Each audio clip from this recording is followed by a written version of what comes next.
Es el año 1000 que en menos de un siglo se ha convertido en una de las potencias más poderosas de las Américas. Hoy celebran el fin de una cruenta guerra civil.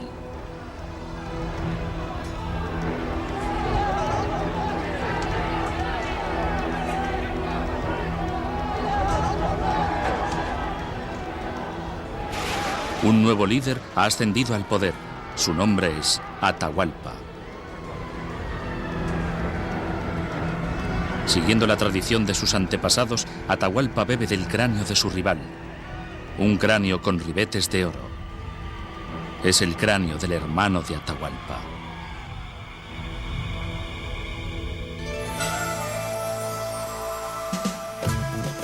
Incas, el secreto de los ancestros. Primera parte.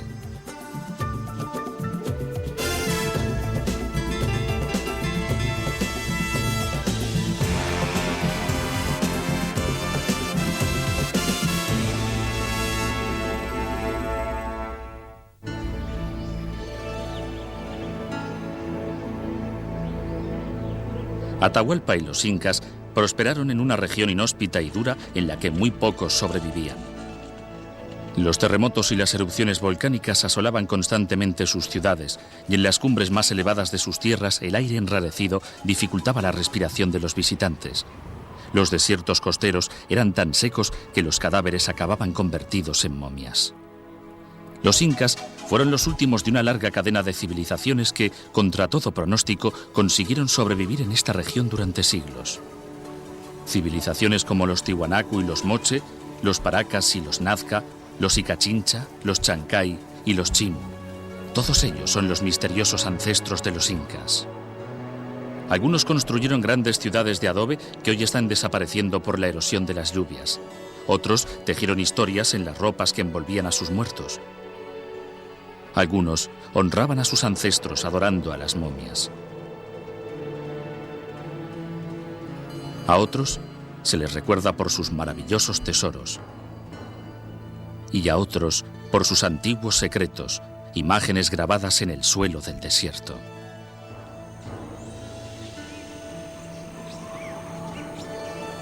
Pero la cultura inca, que es la que mejor conocemos, apenas sobrevivió durante 100 años.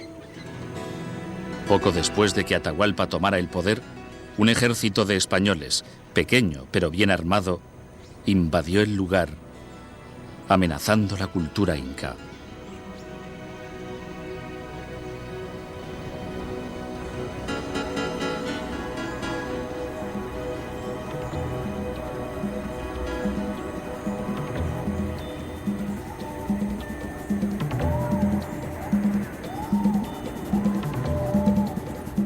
El imperio más poderoso de las Américas se creía a sí mismo invencible.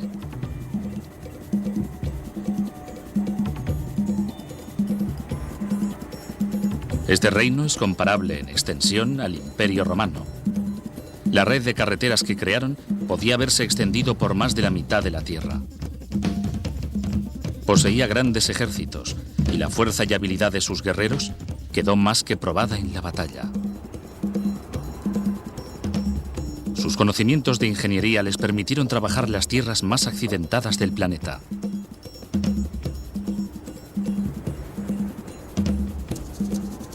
Sus mensajeros recorrían 400 kilómetros diarios, a veces transportando pescado fresco desde el nivel del mar hasta su ciudad, a 3.600 metros de altura. Rendían culto a diferentes dioses, pero sobre todo creían en el dios Sol, llamado Inti, su padre espiritual.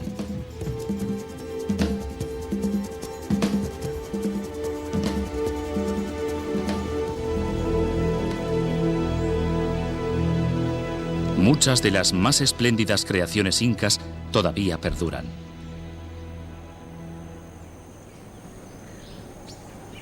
Esta magnífica ciudad es uno de tantos misterios que nos ha dejado el imperio inca.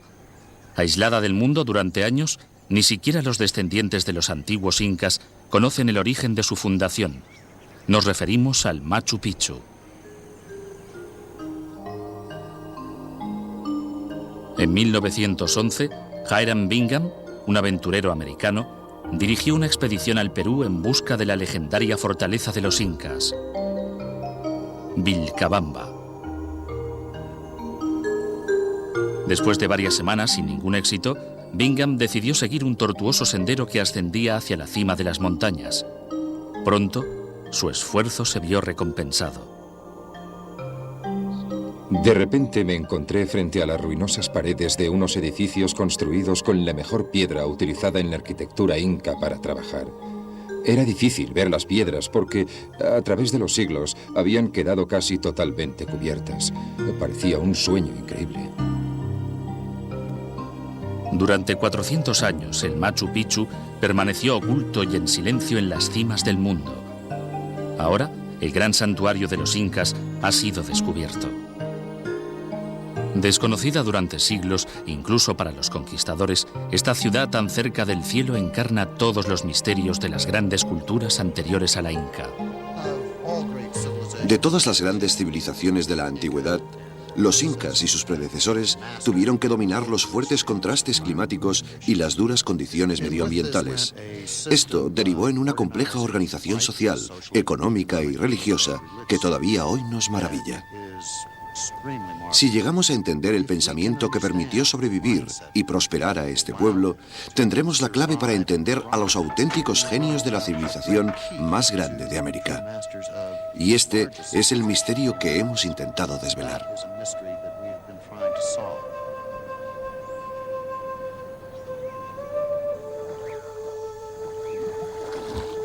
Los incas y sus antepasados prosperaron porque supieron adaptarse a un entorno hostil.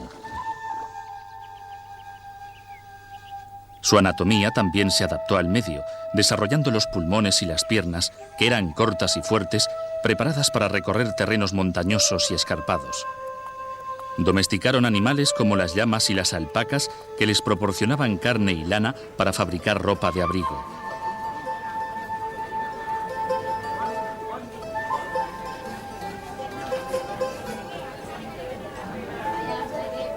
Pero tal vez lo más importante fueron los cultivos, interminables hileras de cultivos que crecieron en diversas zonas climáticas de la región.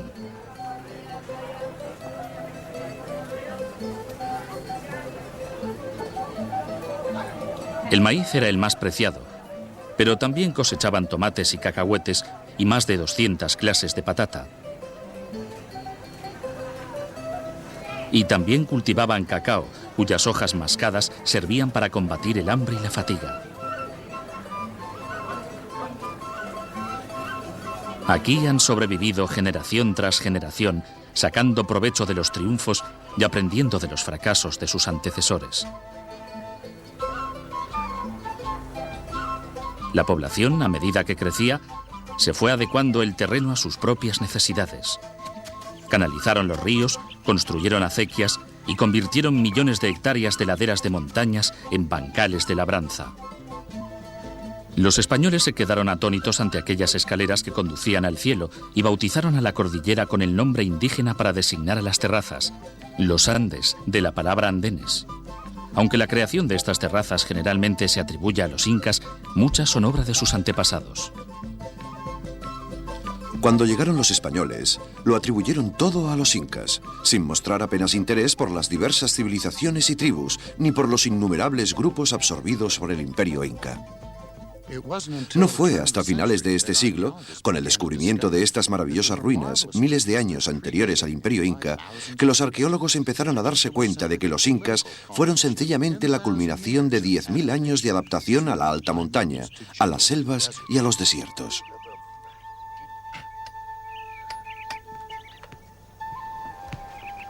Estas culturas eran tan variadas como las regiones de las que provenían, pero todas y cada una de ellas se vio obligada a dominar algunos de los terrenos más duros y los climas más extremos del planeta.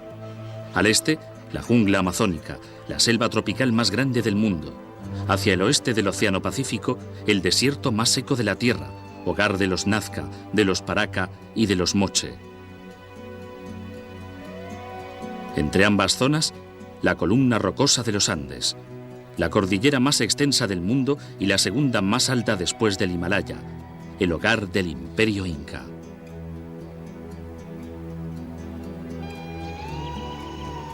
Aquí, a pesar de las constantes erupciones de los volcanes y de los terremotos que sacudían las ciudades y destruían los canales, su único medio de comunicación, los incas consiguieron prosperar. Si sacudiéramos esta tierra enérgicamente, el sistema de canales se echaría a perder y llevaría mucho tiempo reconstruirlo de nuevo. Es un mundo completamente diferente al nuestro, un mundo en las alturas, donde falta el oxígeno, las lluvias son insuficientes y abundan los terremotos y las catástrofes naturales. Es un mundo que está realmente vivo.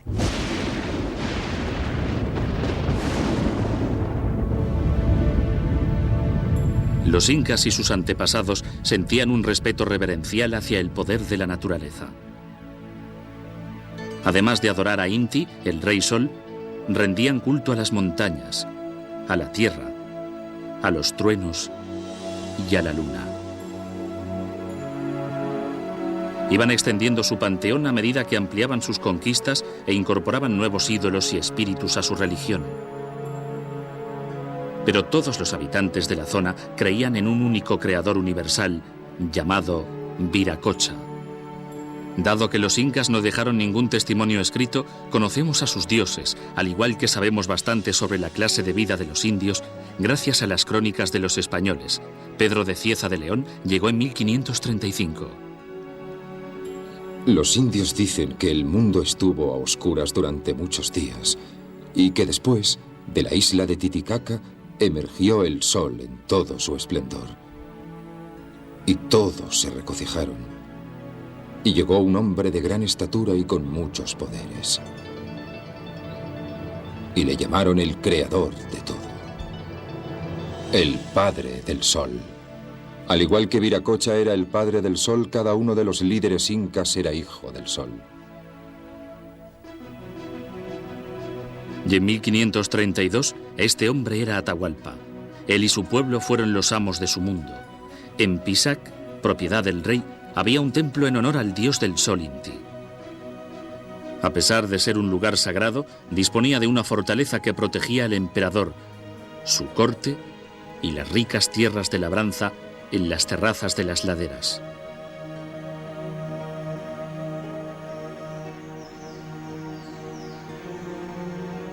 La fortaleza desde donde se dominaba el valle se construyó para proteger a sus habitantes de los ataques de las tribus amazónicas del este. Pero no tardó en llegar un nuevo enemigo. Un enemigo que buscaba oro. Llegó blandiendo sus poderosas armas, amparado por su propio dios. Un enemigo que amenazaba con destrozar el mundo forjado por los incas.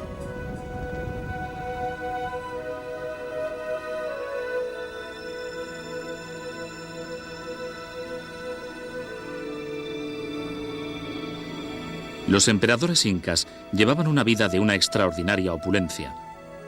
Atahualpa tenía varias esposas y podía escoger a las mujeres incas más bellas para que le sirvieran. Las ropas más elegantes cubrían su cuerpo sagrado. Y después de llevarlas una vez, celebraban una ceremonia y las quemaban. Gobernó con autoridad absoluta. En las celebraciones más fastuosas del imperio, lo honraban como a un dios viviente.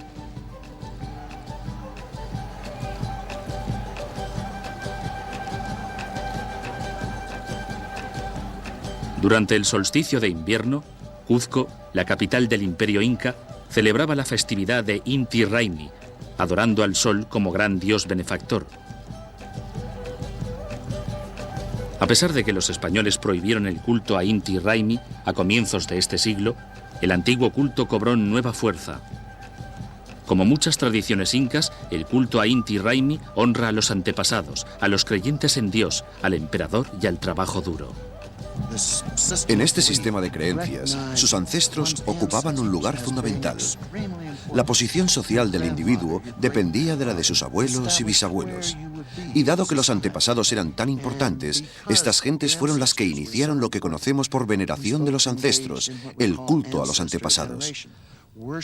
Uno de los aspectos más destacados de este ritual era asegurarse de que el cuerpo del antepasado permanecía intacto, y para conseguirlo, lo más importante era la momificación.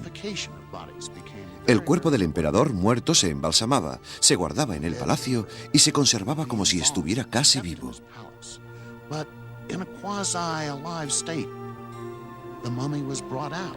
En las grandes celebraciones sacaban a la momia y la sentaban junto a la de sus antepasados. Cuando iban a la guerra, los incas consultaban a los difuntos para asegurarse de que gozaban de su beneplácito. Esta corte inca de difuntos era llamada panaca. Pero la momificación y composición de los cuerpos, infinidad de cementerios pueblan el paisaje. Actualmente, estos restos constituyen una importante fuente de información. A juzgar por el tamaño, debe tener unos 1000 años. Se trata de un varón o hembra joven, a juzgar por el tamaño del bulto. Comparado con otros, este envoltorio es muy simple, lo que probablemente indica su posición en la escala social. Al ver los huesos de los pies, pensé que tal vez se trataba de una joven hembra adulta. En muchas partes del cuerpo, como por ejemplo aquí, la piel está en buenas condiciones y los músculos han desaparecido casi por completo. Ahora quito esta segunda capa del envoltorio, en la parte donde deberíamos encontrar el rostro.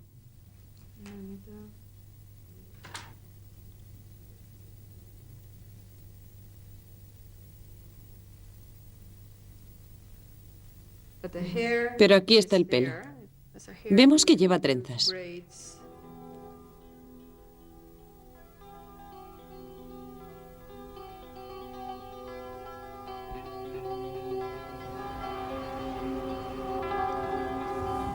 Los ecos de los ancestros resuenan por todas partes, atrapados en la errática arena del desierto.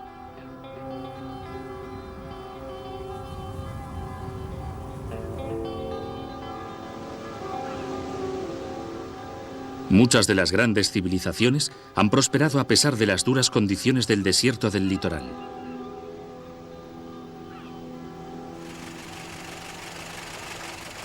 En 1925, dos arqueólogos viajan a Paracas, que significa arena que cae como lluvia, un antiguo puesto en el sur del Perú, alentados por distintos documentos que mencionan la existencia de un gran cementerio en el desierto.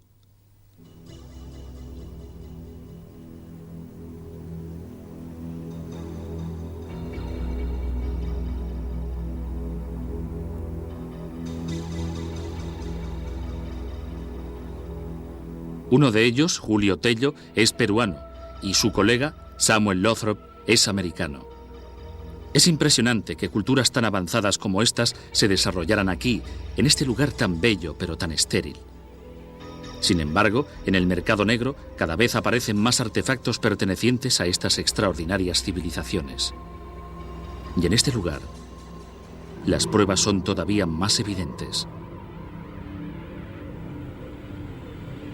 Tello y Lothrop han descubierto los restos de una civilización casi desconocida. Los Paracas existieron 1500 años antes que los incas. De entre las muchas maravillas que descubrieron, la más asombrosa la forman los cráneos deformados semienterrados en la arena del desierto. Una de las hipótesis es que la forma alargada del cráneo se conseguía prensando la cabeza de los bebés entre dos tablas.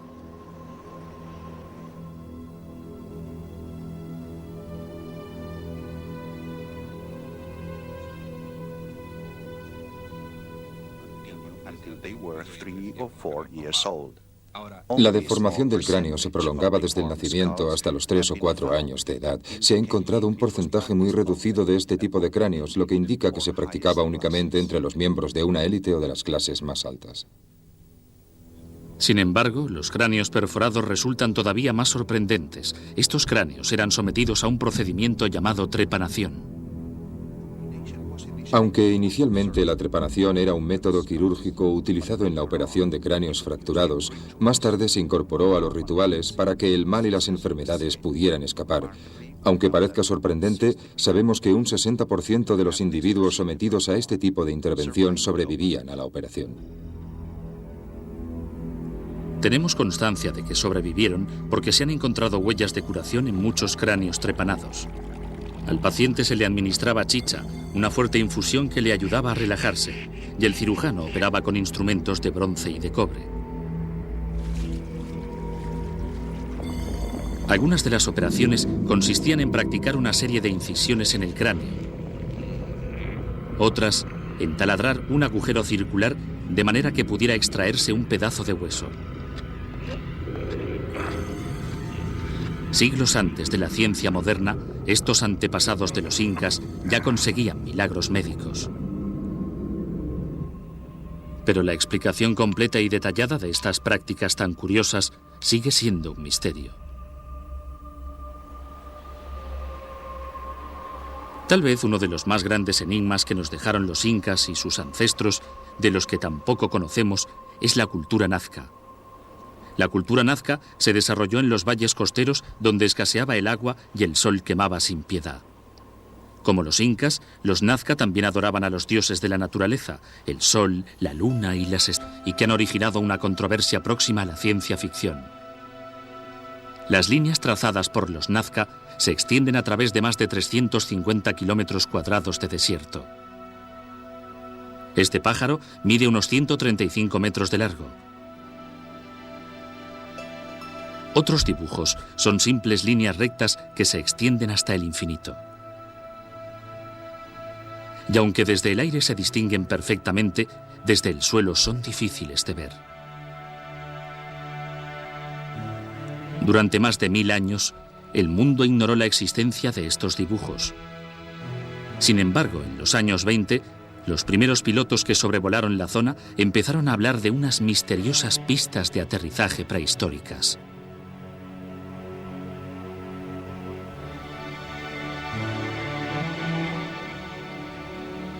Poco después, ya circulaban tantas teorías como líneas en la arena.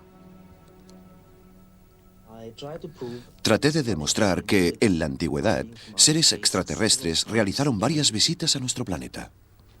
En 1968, Las carrozas de los dioses, de Erich von Däniken, desencadenó una intensa polémica entre la clase científica. Su tesis proponía que los nazca se comunicaban con visitantes del espacio exterior.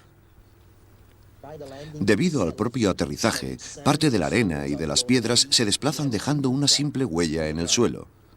Y algunas horas o días más tarde empiezan otra vez, tal vez en otra dirección. Y aquí tenemos una segunda huella, la del despegue. Supongo que solo después de que los extraterrestres hubieran marchado, los nativos llegaban al lugar y veían estas dos líneas, la huella del aterrizaje y la del despegue. Murmuraban, los dioses, enfurecidos, han recorrido estas líneas. Algunos académicos más ortodoxos desecharon las teorías de von Däniken y propusieron tesis más sensatas. También una mujer elaboró su propia teoría. Desde 1941, María Raike ha dedicado su vida a desentrañar los misterios grabados en el suelo del desierto. Empecé a andar para ver qué podía descubrir. Seguí una de las líneas y de pronto me encontré sobre un grupo de líneas. Avancé un poco más y vi otras líneas serpenteantes que al final formaban el dibujo de una araña. Desde entonces he estado inmersa en esta vasta extensión de arena, dedicándome en exclusiva a buscar pequeños caminos en espiral para comprobar si representan alguna figura en concreto. Raike dedicó muchos años a medir las líneas con precisión y a establecer su relación con los movimientos del Sol, de la Luna y de las estrellas.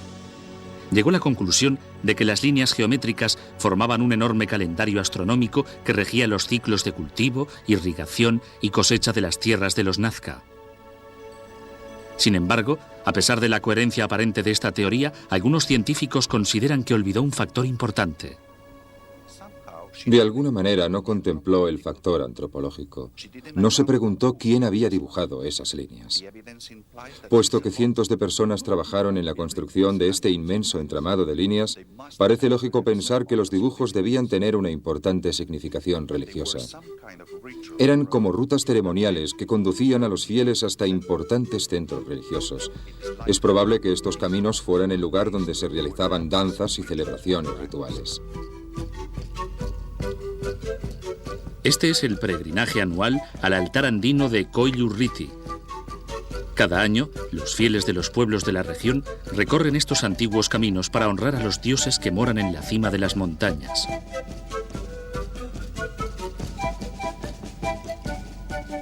En el punto culminante de la ceremonia, los indios forman largas hileras, adorando a sus dioses al abrigo de las cumbres montañosas. Uno de los rituales más extraordinarios que se practica en esta ceremonia consiste en transportar un pedazo de hielo sagrado desde un glaciar de las cumbres hasta las hileras de creyentes situadas cerca del altar.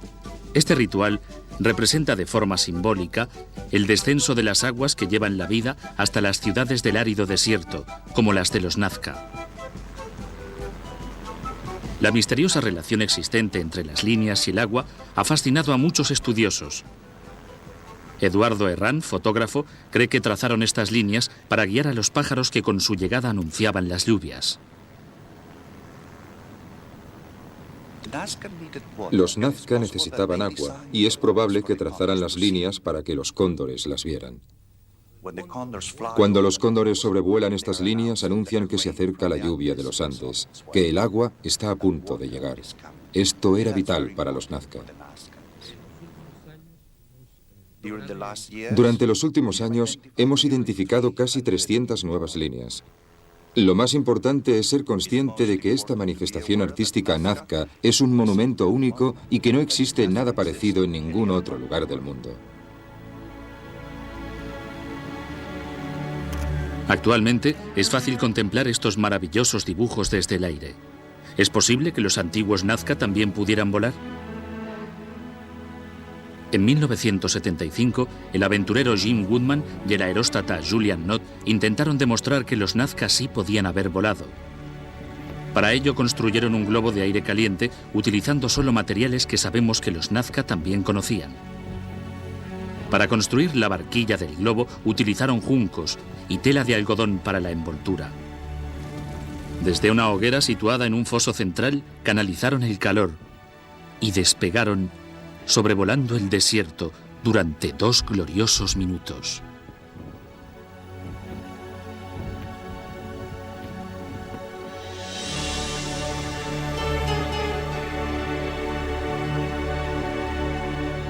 Con miles de años de antigüedad, estas líneas han sobrevivido a las gentes que las trazaron.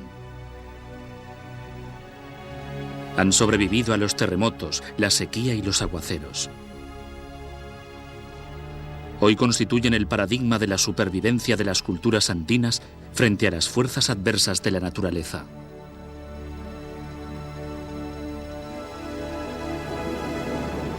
Sin embargo, un nuevo enemigo acechaba en el horizonte. Un enemigo que ni los Nazca ni tampoco los incas podían siquiera imaginar. Una fuerza tan extraña a los ojos de Atahualpa como un ser extraterrestre.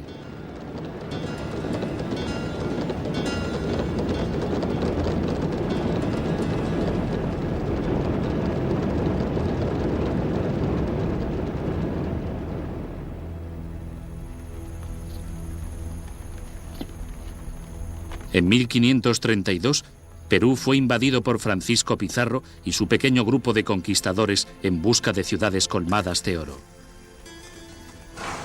A pesar de la superioridad numérica del enemigo, los españoles disponían de 2 recursos que resultarían definitivos durante la conquista. Las armas de fuego, aunque no muy precisas y lentas de recargar, acabaron con todo un ejército indio acostumbrado a los enfrentamientos cuerpo a cuerpo. Además, los españoles disponían de caballos, animales hasta entonces desconocidos en la región. Un cronista del siglo XVI escribió: Los indios estaban tan aterrorizados ante las hordas de caballos enfurecidos y desbocados que no se atrevieron a salir a campo abierto, ya que con tan solo 10 caballos se podía dispersar a 1000 indios.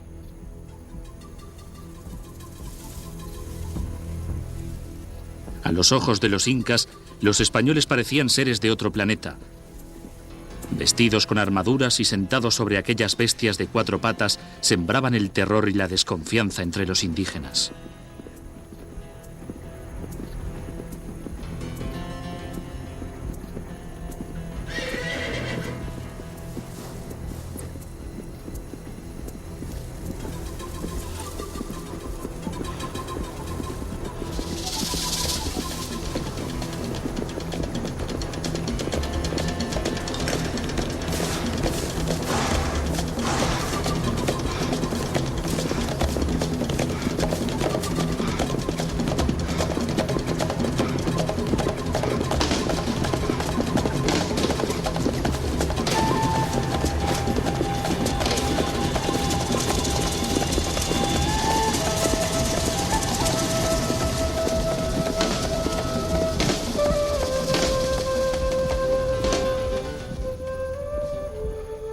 El 16 de noviembre de 1532, Pizarro y sus hombres se encontraron cara a cara con Atahualpa.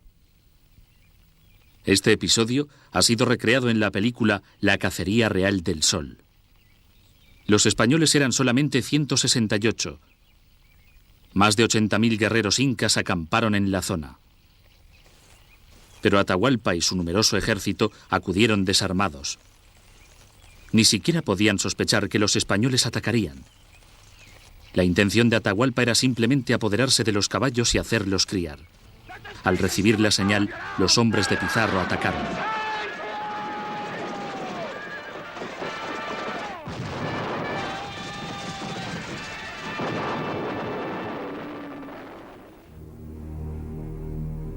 Al final del día, los incas habían perdido unos 6.000 hombres. Los españoles, ninguno. Aunque Atahualpa salió ileso, Pizarro lo tomó prisionero.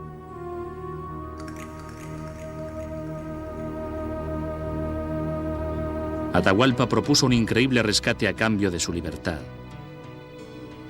Señaló la parte superior de la pared de su celda y se ofreció a llenar de oro la habitación. La cámara medía aproximadamente 7 metros de largo por 5 de ancho. Pizarro dudaba de que Atahualpa pudiera cumplir su promesa, pero le concedió 2 meses de plazo para cumplir su palabra. Los incas levantaron hasta la última piedra de su imperio para encontrar el oro necesario. A lo largo de su historia, los incas habían reunido abundantes tesoros. Algunos tenían varios siglos de antigüedad. Muchas de las más finas piezas de artesanía fueron fabricadas por los moche, un pueblo del norte del Perú. Mientras los nazca prosperaban en el sur, en el norte florecía la cultura moche, que alcanzó su máximo esplendor en el año 500 después de Cristo. Los moche erigieron este templo en honor al sol. La que fuera la mayor pirámide de las Américas se construyó con más de 140 millones de ladrillos de adobe. Creyendo que contenía toneladas de oro, los españoles desviaron el río Moche, derruyendo casi 2/3 de esta enorme estructura, pero descubrieron enormes riquezas. El reino Moche, aunque pequeño en comparación con el Inca, era enormemente rico. La vida de la nobleza giraba en torno a las numerosas ceremonias y los sangrientos sacrificios humanos.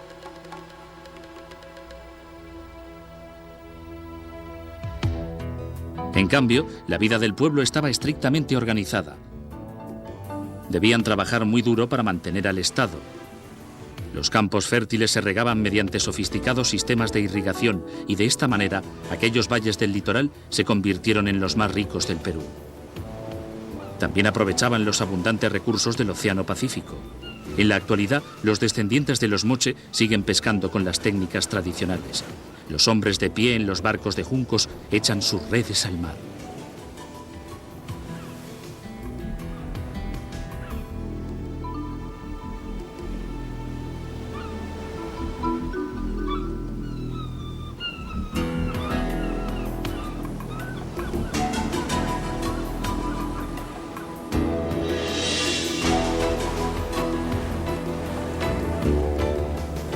La nobleza moche mantenía una clase de virtuosos artesanos y profesaba una religión extremadamente compleja.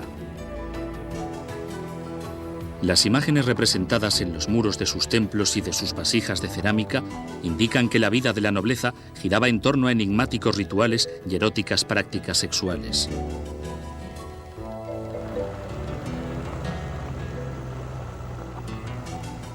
En un lugar cerca de la ciudad de Trujillo se encuentra una serie de frisos de adobe que reflejan fielmente la vida de los moche. Se trata de El Brujo. La gente del lugar conoce la existencia de El Brujo desde hace años y van allí en busca de artefactos para vender en el mercado negro.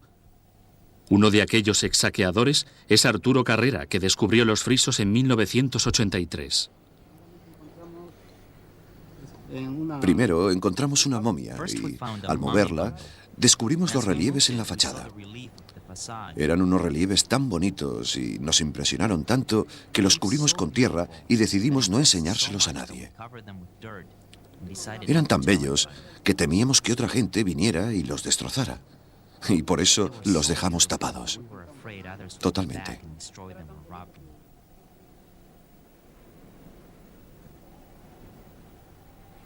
Finalmente, la majestuosidad de aquel arte acabó por despertar la conciencia de un ladrón.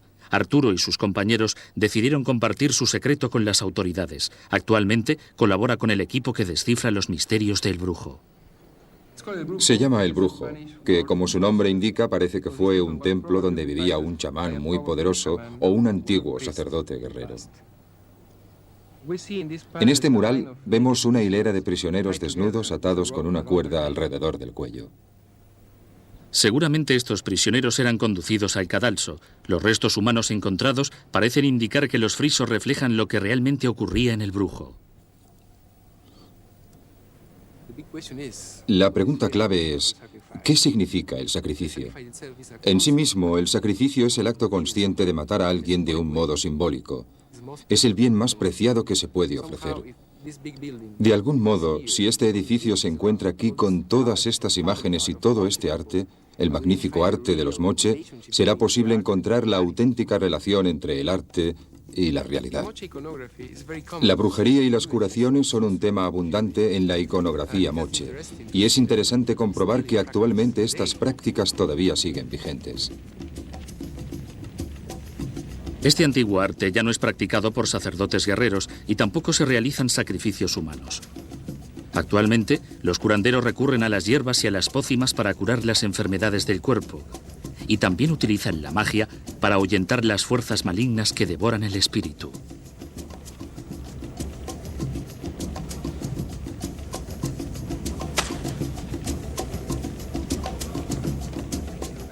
No solo curo las enfermedades de Dios, sino también las de origen maligno. Por ejemplo, yo curo un aire maligno, una epilepsia, un trastorno mental, todo ese tipo de cosas.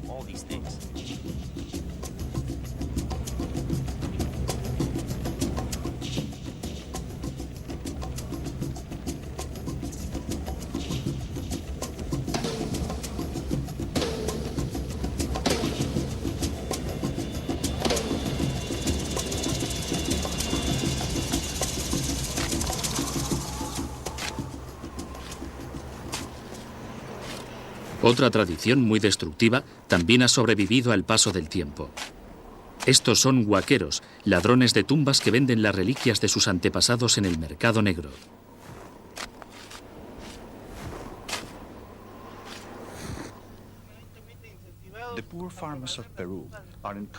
La creciente demanda del mercado negro de objetos de arte en Estados Unidos y Europa lleva a los granjeros pobres del Perú a saquear las tumbas de sus antepasados. En octubre de 1987, la policía requirió mi presencia para identificar algunas piezas robadas. Solo llegar, me enseñaron un fantástico tesoro. La pieza más impresionante era una cabeza de oro, con ojos de plata y lapislázuli.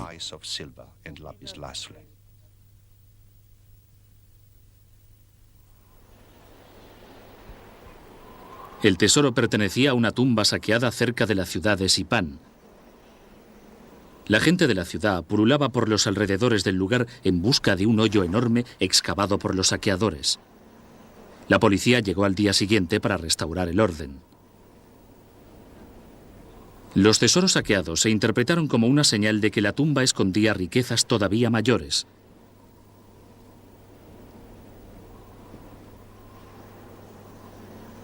Alba y su equipo empezaron las excavaciones. Después de varios días desenterrando escombros, se centraron en una parcela de 10 metros cerca de la cumbre. Finalmente encontraron un botín que había escapado a científicos y saqueadores, una cámara mortuoria real intacta durante 1500 años.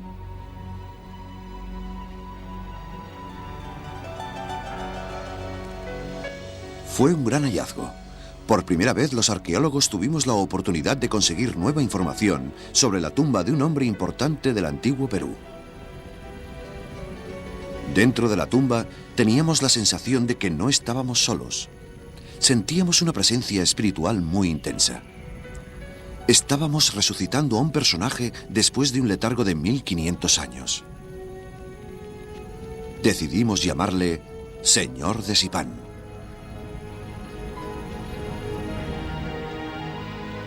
Tenía unos 35 años y medía aproximadamente unos 65 metros de altura. Le rodeaban hombres y mujeres, incluso un perro.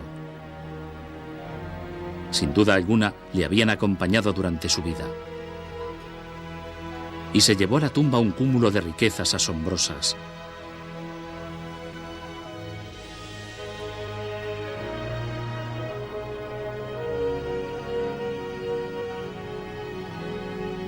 El cráneo y el rostro estaban recubiertos de una capa de oro, plata y adornos de cobre.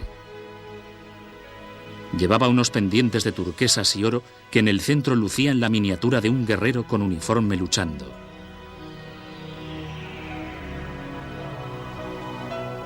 Después de la excavación y tras examinar exhaustivamente la cámara, se llegó a la conclusión de que la tumba del señor de Sipán era la más rica de América. Para Alva y sus colegas, este fue el mayor descubrimiento de su vida. Recuerdo que cuando tenía 15 años fotografié esta tumba por primera vez, aunque yo vivía muy lejos de aquí. Vine sin tener la menor idea de lo que el destino me había reservado. Con el descubrimiento de la tumba se realizó mi mayor sueño, a la vez que conseguía un gran éxito profesional: mostrar a los peruanos que la arqueología está viva, que estamos aquí para recuperar las raíces del pueblo peruano y decirles a todos que deben sentirse orgullosos de su extraordinario pasado.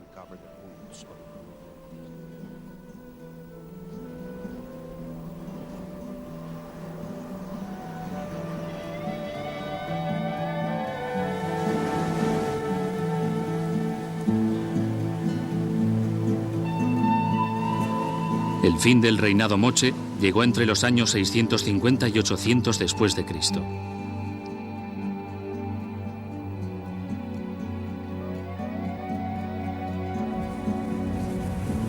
Probablemente los terremotos y la sequía desertizaron las antiguas tierras de labranza.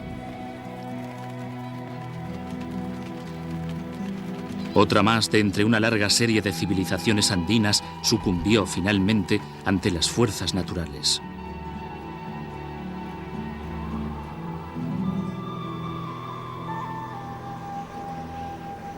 Pero para los incas, el final de su imperio llegó de forma muy distinta.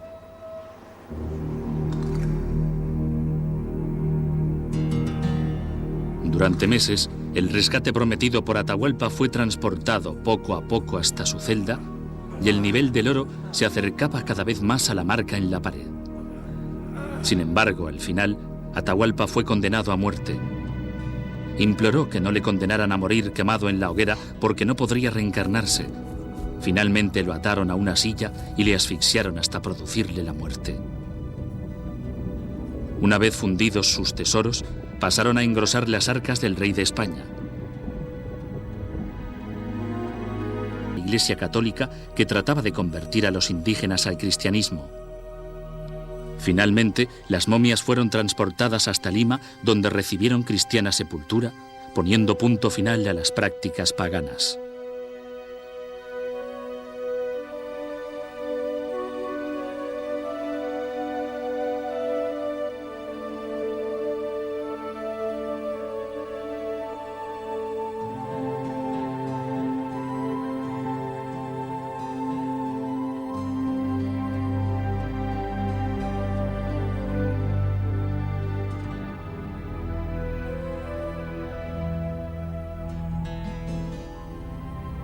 Garcilaso de la Vega, escritor y cronista del siglo XVI, describió su salida de Cuzco. Estaban envueltas en sábanas blancas y los indios hacían reverencias y se arrodillaban, sollozando entre lágrimas ante el cortejo fúnebre. Los españoles también se quitaron el sombrero, ya que se trataba de miembros de la realeza.